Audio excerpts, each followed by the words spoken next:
nós vamos convidar o Fernando Moreira, o Fernando da Dassault.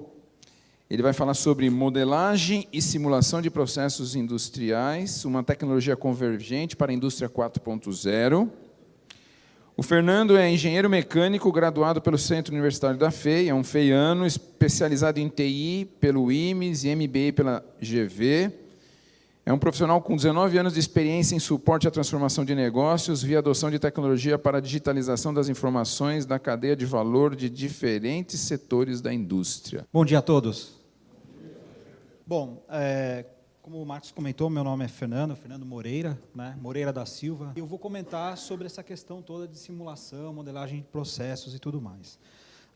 Eu estou aqui representando a Dassault Systems.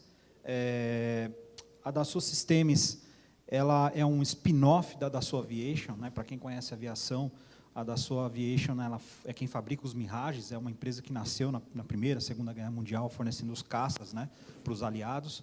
E esse spin-off originou algumas ferramentas, uma das ferramentas mais, vamos dizer assim, conhecidas da Dassault no mercado, né, que é o CATIA. Eu estava até conversando com o professor, né, da USP, o pessoal da USP utilizava bastante essa tecnologia, uma tecnologia CAD. E hoje o propósito além da gente falar da questão de modelagem e simulação de processos, é apresentar para vocês uma nova Dassault. Bom, o que a nova Dassault fez em termos de plataforma 3D Experience? A gente, basicamente, nós construímos uma plataforma digital. Tá? A ideia é ter todas as informações de qualquer segmento industrial, seja ele produtivo, com produção contínua ou discreta, dentro de uma mesma plataforma, com o mesmo modelo de dados e uma plataforma orientada às informações. Tá? Bom, e essa plataforma provê várias funcionalidades, várias aplicações, né? Uma delas é a simulação. Tá? Então, além da digitalização da informação, gestão da manufatura, gestão de engenharia, digitalização, toda a parte de serviços, de produtos, discretização, enfim, uma série de ações que a gente tem dentro de uma cadeia de valor produtiva, incluindo logística e tudo mais. Um dos pontos que a gente vai comentar aqui é a simulação. E a minha pergunta é, por que simular? Né? Primeiro, alguns aspectos. Né? A gente fala em redução de risco. Né? Aliás, o Sterling não está aqui, eu queria dar os parabéns para todo mundo que apresentou, a Luísa, né? Luísa, o Sterling e o Prox também, que estava por aqui. Se eu desse a oportunidade, você comentou assim, eu estou aumentando pouco a pouco a pressão, tá, 3,92, né? Porque você tem um risco de danificar uma planta, de ter uma parada e assim por diante. Se eu desse a oportunidade para você simular e ver até onde você consegue chegar nessa planta, não só para a Luísa, para todo mundo. Tá? Esse é o propósito da simulação. Tá? Então, a gente, no ambiente virtual, onde eu tenho custos reduzidos, eu tenho a visão sistêmica do meu sistema, né, da minha planta, da minha indústria, onde eu consigo incluir não só a questão da automação, mas toda a questão de parâmetros de processo, operacionais, novos códigos, novas lógicas, novas filosofias, as próprias propriedades mecânicas do material, propriedades não só do material que vai trafegar na linha, mas também do material da própria planta. Né? Uma colaboração, normalmente a gente realiza esses testes, essas avaliações de forma muito estanque, em silos, dentro de cada departamento. A automação faz o teste das automações, o pessoal de caldeira faz o teste da caldeira, o pessoal de análise laboratorial verifica a especificação técnica do produto. A proposta da simulação é unir todas essas disciplinas e fazer isso tudo ao mesmo tempo. Tá? Esse é um grande desafio, um dos grandes desafios, na verdade, da indústria 4.0.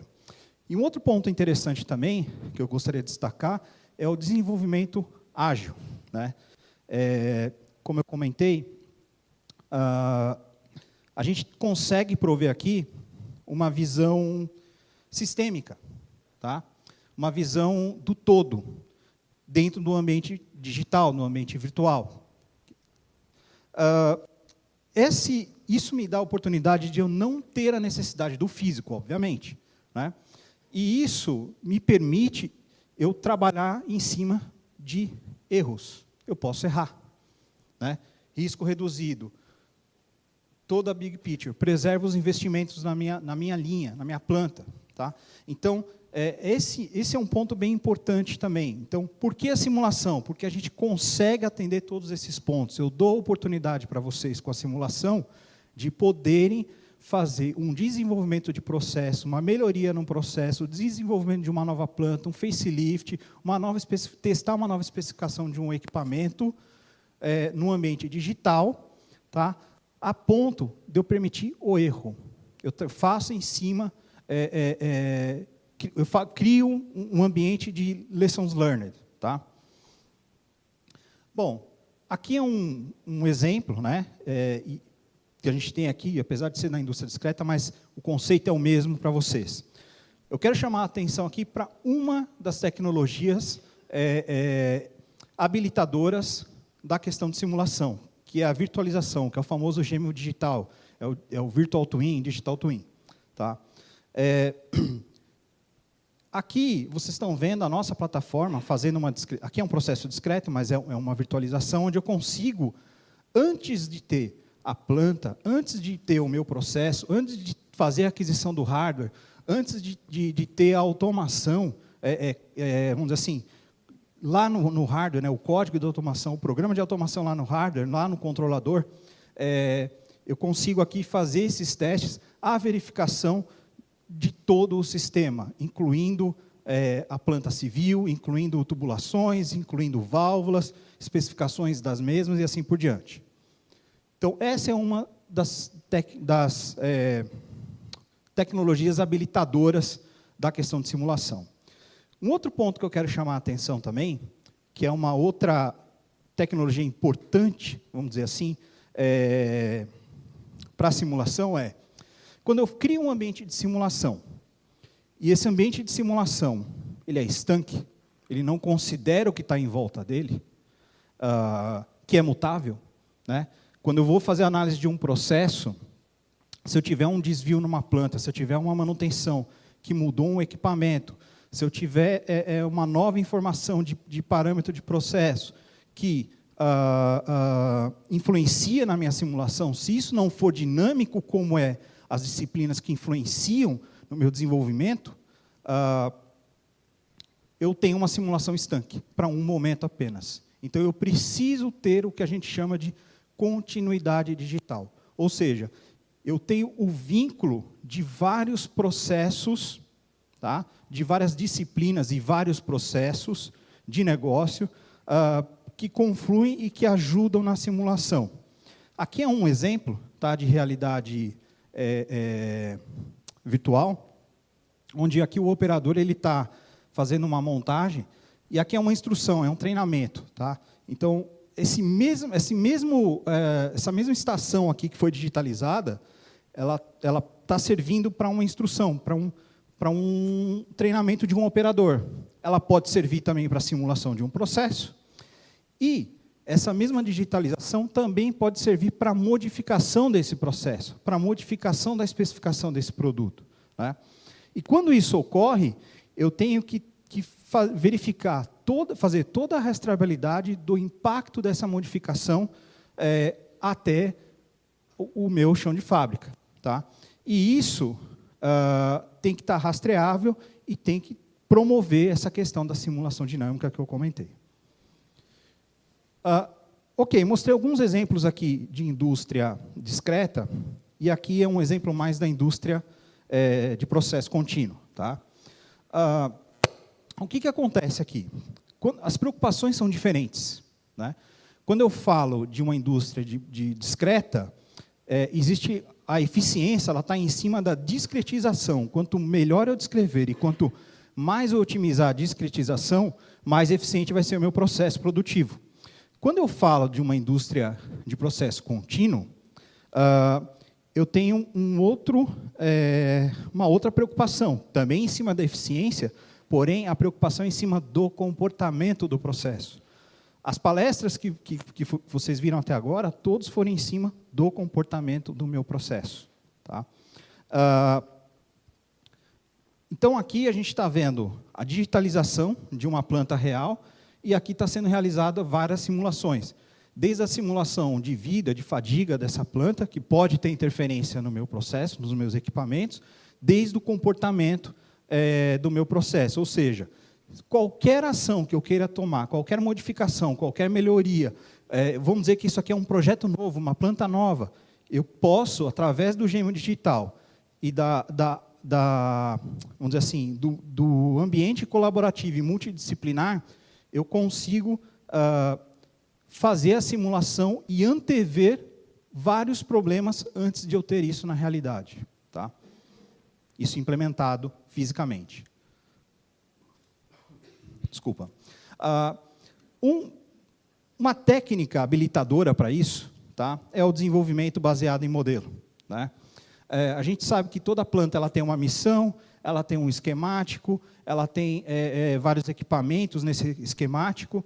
Isso é feito vários testes, esses testes criam ajustes, depois de feito esse esquemático todo, tem todo o projeto básico, o detalhamento, chegando até o nível do equipamento e da especificação dos mesmos. Tá? Até mesmo os pontos de medição, dos parâmetros e assim por diante.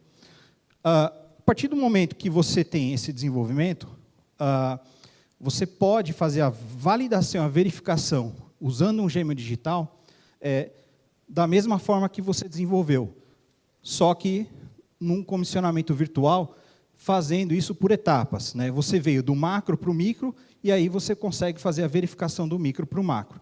Então, aqui a gente consegue fazer a verificação do componente, né?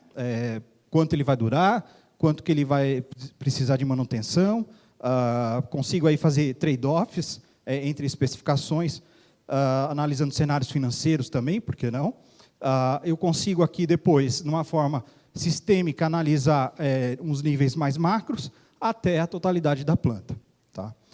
Com essas informações, com essa técnica, eu consigo ter a virtualização e a possibilidade de simulação dessa planta industrial. Além disso, eu preciso considerar também toda a filosofia de processo, toda a lógica, né, da automação que eu vou implementar, toda a filosofia que eu vou implementar, e também os códigos, a automação em si. Essa técnica, ela tem um detalhe importante aqui para nós, em termos de simulação de processo, principalmente processo contínuo, que é a programação, é a automação e a filosofia que tem naquela automação. Nós temos parte dos nossos aplicativos dentro da plataforma, além de fazer a simulação e a digitalização, a gente também consegue gerar códigos de automação. Então, você trabalha lá com textos, blocos, enfim, tem toda a dinâmica de programação e automação, a gente consegue gerar esses códigos. Eu estou falando, antes de colocar isso no hardware. Tá? E, com essas informações, normalmente eu tenho a documentação, eu tenho as funções, o código do programador lógico, e o nosso tema principal aqui, que é a simulação do comportamento disso. Tá? Então, em cima dessas informações que eu tenho, da missão da planta, os detalhes da mesma, chegando até a especificidade dos equipamentos, os inputs, os parâmetros de processo, que a minha automação deve controlar, todo o controle da minha automação, eu consigo colocar isso dentro de um ambiente comportamental. É um modelo que a gente chama de modelo de comportamento do processo. Eu posso ter ele para um equipamento, para uma etapa, para uma planta inteira, enfim, eu consigo criar vários modelos para fazer diferentes testes, diferentes simulações.